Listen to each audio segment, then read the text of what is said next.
से पुतिन पर हमला, हार रहा यूक्रेन, लड़ रहा यूरोप।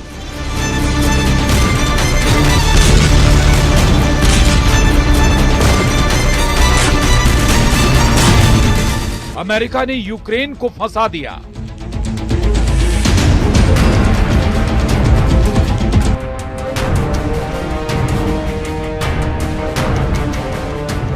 रूस का 5 इलाकों पर कब्जा।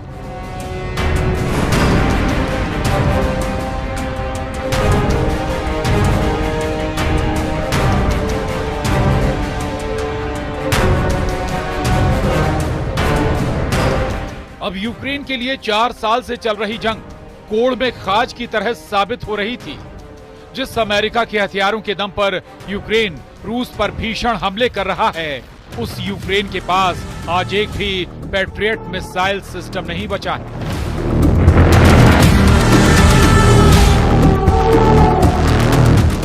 यहां तक कि फ्रांस, ब्रिटेन और जर्मनी जो यूक्रेन को रूस के खिलाफ मजबूत करने की कोशिशों में जुटे हैं,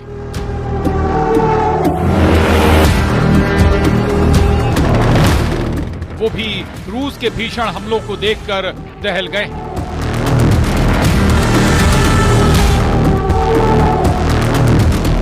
हम आपको पिछले 18 घंटे के 2 सबसे बड़े घटनाक्रम के बारे में बता देते हैं।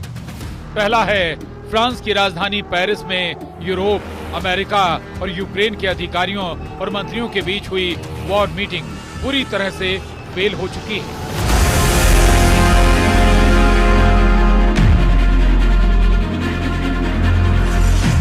अमेरिका के विदेश मंत्री मार्को रूबियो ने 2 टूक कह दिया है कि अब अमेरिका यूक्रेन जंग से बहुत जल्द बाहर निकल सकता है,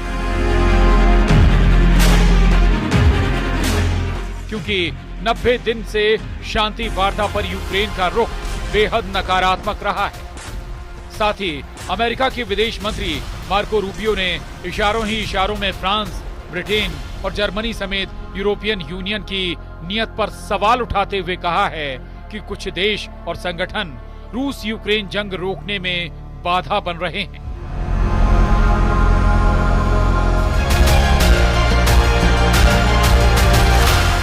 जिसकी वजह से हालात तेजी से खराब हो रहे हैं। यूक्रेन के लिए दूसरा झटका अमेरिका की तरफ से बेहद खतरनाक है।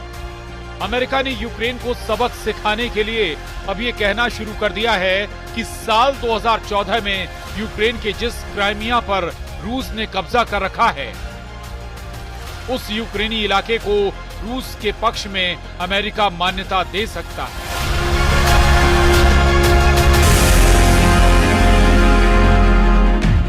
ऐसे हालात में अब यूक्रेन अमेरिका के बिना ही यूरोप के दम पर रूस से जंग करने को मजबूर हो गया है। लेकिन दूसरी तरफ रूस इस स्थिति का फायदा उठाते हुए यूक्रेन के 5 इलाकों पर पूरी तरह से कब्जा करने जा रहा है। इस्कंदर मिसाइल ने चीर डाला पूर्वी यूक्रेन में कयामती हमले।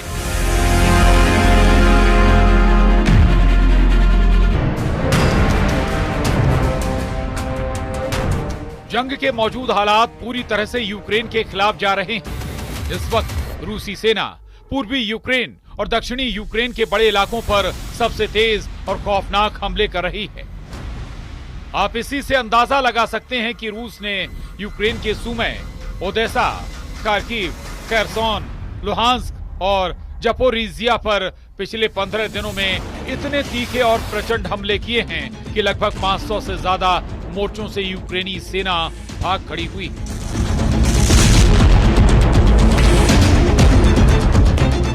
रूसी मीडिया का यहां तक दावा है कि रूस ने यूक्रेन के जपोरिजिया के 90% से ज्यादा इलाके पर कब्जा कर लिया है, जबकि रणनीतिक तौर पर यूक्रेनी सेना की लाइफलाइन बने ओदेसा और सुमे पर रूस की स्कंदर मिसाइलें कयामत बनकर गिर रही हैं।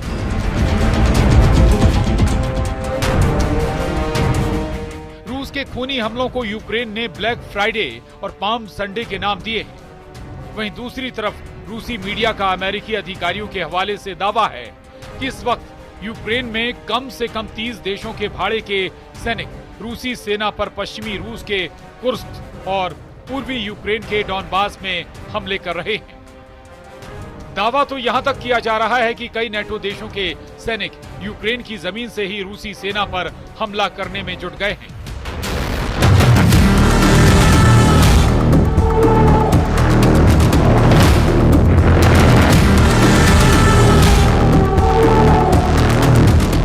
यही वजह है कि पुतिन के बेहद करीबी दिमित्री मेदवेदेव ने यूरोपीय देशों को दो टूक चेतावनी दी है कि अगर रूस पर यूक्रेन की जमीन से यूरोपीय देशों के सैनिकों ने हमला करने की कोशिश की तो फिर रूस यूरोप के सैनिकों को मारकर ताबूत में भेजेगा।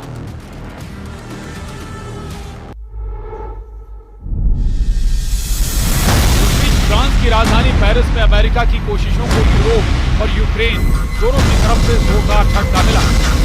अमेरिका के विदेश मंत्री ने पेरिस में यूक्रेन यूरोप के साथ वार्ता फेल होने पर जो कहा है वो साबित करता है कि अब उसको यूक्रेन के साथ साथ कम से कम 15 यूरोपीय देशों से सीधी जंग करनी पड़ेगी।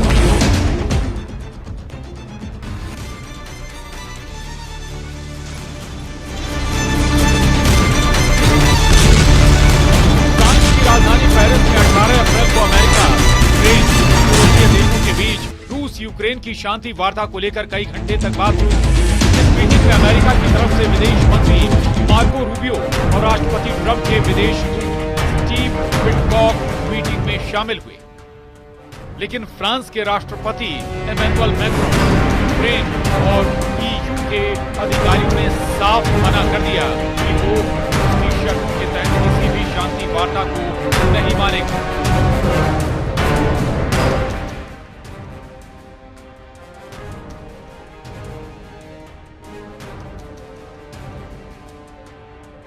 अमेरिका के विदेश मंत्री मार्को रूबियो और राष्ट्रपति ट्रंप के विशेष दूत स्टीव विटकॉक की तमाम कोशिशों के बावजूद फ्रांस और यूक्रेन में अमेरिका के प्रस्ताव को पूरी तरह से ठुकरा दिया।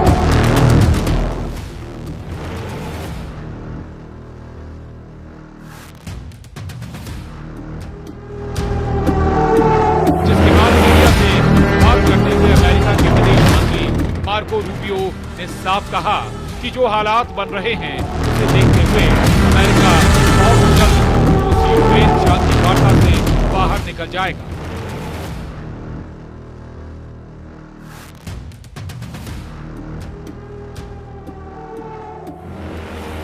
विदेश मंत्री मार्को रूबियो ने साफ कहा कि अमेरिका 90 दिनों से शांति की कोशिश कर रहा है, लेकिन यूक्रेन और यूरोप कोशिशों पर पानी फेर रहे हैं। ऐसे हालात में अब अमेरिका लंबे वक्त तक शांति वार्ता पर अपना समय खराब नहीं करेगा।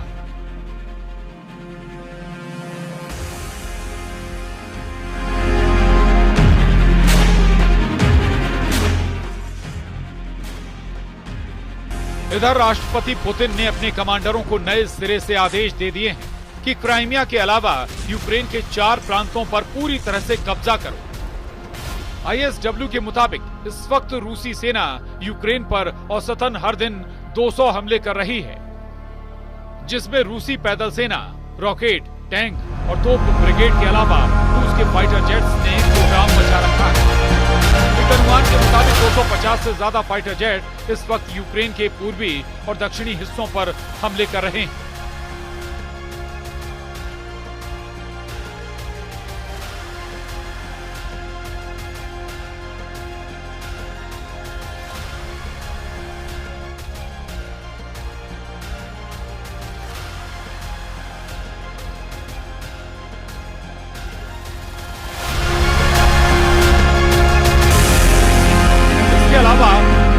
बैलिस्टिक मिसाइल इस्कंदर M से भी रूसी सेना बेतहाशा हमले कर रही है, जिसका सबसे घातक हमला सूमे में देखा गया, जिसमें रूसी दावों के मुताबिक 66 अफसर मारे गए, जिसमें नेटो के अधिकारी भी शामिल हैं। इस बीच रूस के विदेश मंत्री सर्गेई लावरोव का बयान सामने आया है, जिसमें वो कह रहे हैं, हमारे पास इस बात के तथ्य हैं कि सूमे में जिस सुविधा पर हमला हुआ है वहां कौन था। यूक्रेनी सैन्य कमांडरों और उनके पश्चिमी सहयोगियों की एक और भीड़ वहां मौजूद थी, जो भाड़े के सैनिकों के वेश में थी या मुझे नहीं पता कि क्या था।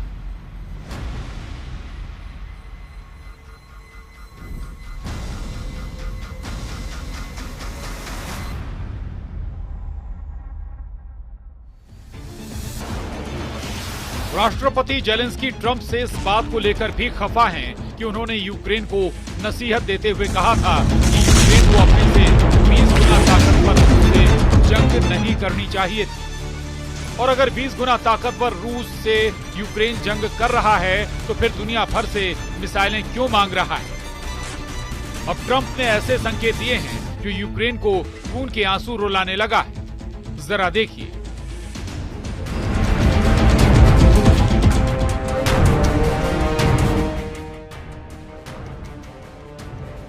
अमेरिकी राष्ट्रपति डोनाल्ड ट्रंप के विशेष दूत स्टीव विटकॉक और अमेरिका सरकार ने यूक्रेन इलाकों पर 2 ऐसे प्रस्ताव दिए हैं जिन्हें देखकर यूक्रेन बुरी तरह से भड़क गया है। सबसे नया प्रस्ताव और बयान यह है कि अमेरिका ने संकेत देते हुए कहा है कि साल 2014 में रूस ने यूक्रेन के जिस क्राइमिया इलाके पर कब्जा किया है उसे अब अमेरिका मान्यता देने जा रहा है। यूक्रेन के क्राइमिया पर रूस को कब्जे से जैसे ही मान्यता अमेरिका देगा, यूक्रेन की ये बहुत बड़ी हार मानी जाएगी।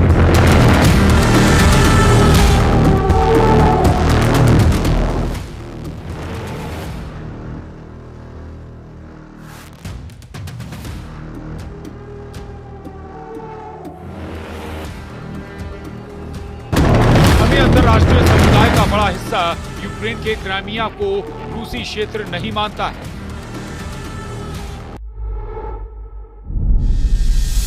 ऐसे में अमेरिका अगर क्राइमिया पर रूसी नियंत्रण को मान्यता देता है तो यूक्रेन को दुनिया में अलग थलग करने के लिए काफी होगा। हालांकि अभी तक राष्ट्रपति ट्रंप की तरफ से इस पर कोई फैसला नहीं लिया गया है। वहीं अमेरिकी राष्ट्रपति डोनाल्ड ट्रंप के विशेष दूत स्टीव विटकॉक ने कुछ दिन पहले कहा था कि अगर यूक्रेन रूस को अपने 4 इलाके दे देता है तो रूस जंग रोक देगा। स्टीव विटकॉक ने यूक्रेन को संकेत दिए कि अगर यूक्रेन काश्मीर, लुहांस्क, खेर्सन और ज़पोरिज़िया प्रांत को सौंप देगा। अपनी इस बढ़त को लेकर रूस के राष्ट्रपति व्लादिमीर पुतिन का कहना है कि सभी अग्रिम मोर्चों पर रूसी सेना को बढ़त मिली हुई है। लुहांस्क 99% क्षेत्र पर मुक्त हो चुका है। डोनेस्क, खेर्सन, ज़पोरिज़िया में 70% कब्जा है। हमारे सैनिक, हमारे लोग आगे बढ़ रहे हैं और एक के बाद एक क्षेत्र हर दिन एक के बाद एक बस्ती को मुक्त कर रहे हैं।